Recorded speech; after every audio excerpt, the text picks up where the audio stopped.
3 கோழி கொஞ்சம் இருட்டில் மாட்டிக்கிட்டு ரொம்பவே தவிச்சிட்டு இருந்தது. ஒன்னோட ஒன்று மோதி மேலே இருந்த விதைகள் எல்லாம் கீழே தள்ளி விட்டுக்கிட்டு இருந்துச்சு. இது உடனே பெரிய கோழி கொஞ்சம் கீழே இருந்த ஒரு பூத்தொட்டி எடுத்து கையில் வச்சுட்டு இருந்தது.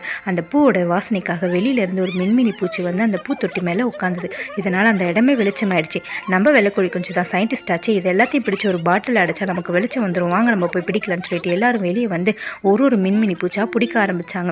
அவங்க அழகாக ஒன்னொன்னுத்தையுமே பிடிச்சி அது எல்லாத்தையுமே ஒன்றா சேர்த்து ஒரு பாட்டிலில் போட்டு அது கூட சில பூக்களையுமே போட்டு அவங்க இருக்கக்கூடிய குகையில் மேலே மாட்டி வச்சாங்க.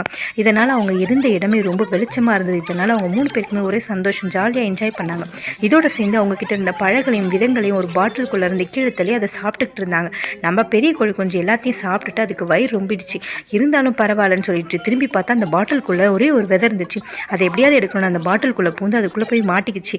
ஐயோ என்னை யாராவது காப்பாற்றுங்க காப்பாற்றுங்கன்னு சொல்லி அவங்க ஃப்ரெண்ட்ஸ் கிட்ட கதறாங்க. அந்த ஃப்ரெண்ட்ஸும் உருட்டி பார்க்குறாங்க, அந்த சைடு இந்த சைடுன்னு சொல்லிட்டு எல்லாத்தையும் திருப்பி பார்க்குறாங்க. அதனால் வெளியே வரவே முடியல. மேலே பார்த்தா அந்த மின்மினி பூச்சிக்குள்ளே அந்த பாட்டிலுக்குள்ளே இருக்கிறது அந்த பெரிய கோழி கொஞ்சம் பார்த்தது.